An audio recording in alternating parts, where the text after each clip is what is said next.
welcome to this explainer. Today, we're diving straight into something that is incredibly common, yet, honestly, so deeply misunderstood. Listen, if you've ever walked into your home, looked at the cluttered counters or the piles on the floor, and just felt completely, utterly paralyzed, I want you to know right now you are absolutely not alone. Today, we're going to pull back the curtain and uncover the hidden psychology behind messy homes. It's the ultimate question, right? Why is cleaning so incredibly hard for some people, while others just seem to breeze through it like it's absolutely nothing? I mean, from the outside looking in, it might just look like someone simply isn't trying. It's incredibly easy to pass judgment when you aren't the one standing in the middle of a room feeling totally frozen. But what if there are very real unseen reasons making the act of picking up a single sock feel like climbing Mount Everest? Okay, let's dive into this. Here's our roadmap for today.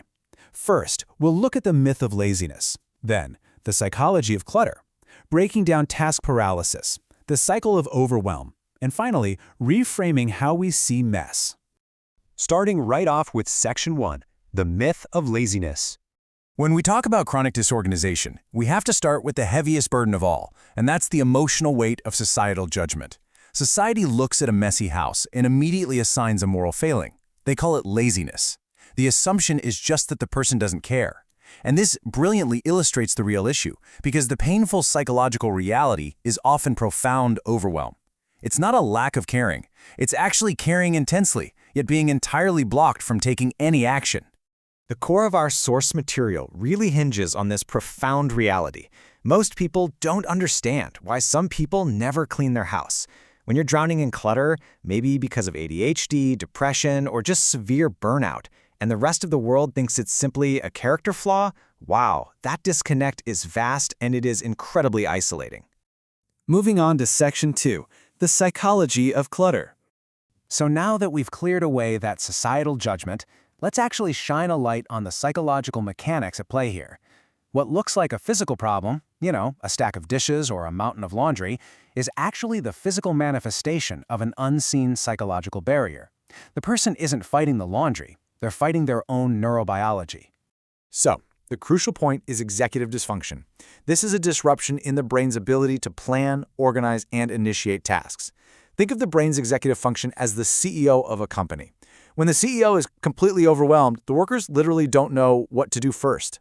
It's a neurological roadblock. The hardware of the brain is simply struggling to run the software required for a multi-step chore. Which brings us to Section 3, breaking down task paralysis.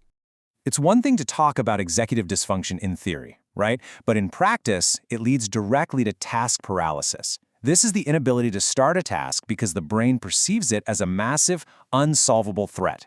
To an outsider, it's just doing the dishes. But to a brain in paralysis, that kitchen is a labyrinth with no clear entry point. The brain essentially short-circuits to defend against the stress of it all.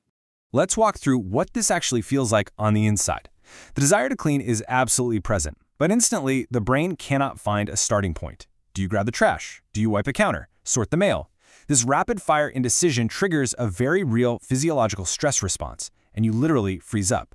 Because the human brain hates this level of stress, immediate avoidance kicks in. You walk away, not out of laziness, but because your brain literally couldn't process how to begin. Let's move to Section 4, the cycle of overwhelm, and see how this builds. This paralysis, it doesn't just happen in a vacuum. It creates a compounding trap. Step 1, you walk into the room and see the mess. Step 2, your executive functioning stumbles, perceiving the mess not as simple chores, but as a huge, tangled threat.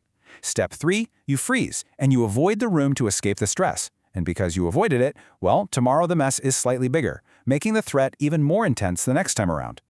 And right alongside that physical mess growing, something else is festering inside, and that's shame. Avoidance breeds shame.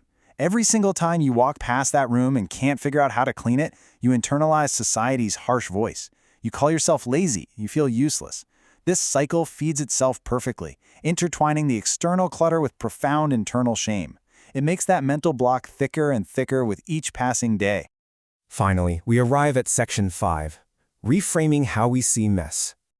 Now, what's really interesting about this slide is how taking all of this psychological data means we have to throw out the old stigma entirely. The old perspective, mess equals a moral failing. We need to replace that with a new perspective. A mess is a tangible, visible symptom of an invisible psychological barrier. It is evidence of a genuine struggle, not a character flaw. Just making this simple shift replaces harsh judgment with deep, necessary understanding. So how do we actually apply this in our lives? First, we have got to ditch the laziness label for good, both for ourselves and for others. When you look at a mess, recognize that you're actually looking at mental overwhelm. This requires offering empathy, not judgment. Just like you wouldn't yell at a friend with a broken leg for walking slowly, you shouldn't judge a brain that's struggling to initiate. To fix the space, you have to focus on the barrier. Help the brain find a gentle, non-threatening starting point. As we wrap up this explainer, I want to leave you with a question to carry with you. How does this psychology change the way you view yourself or someone you love? The next time you see a cluttered room, try to look past the physical mess, see the overwhelmed brain, acknowledge the invisible struggle, and replace that judgment with profound empathy. Thanks so much for joining me today. I really hope this fresh perspective brings a little more clarity and for sure, a lot more grace into your world.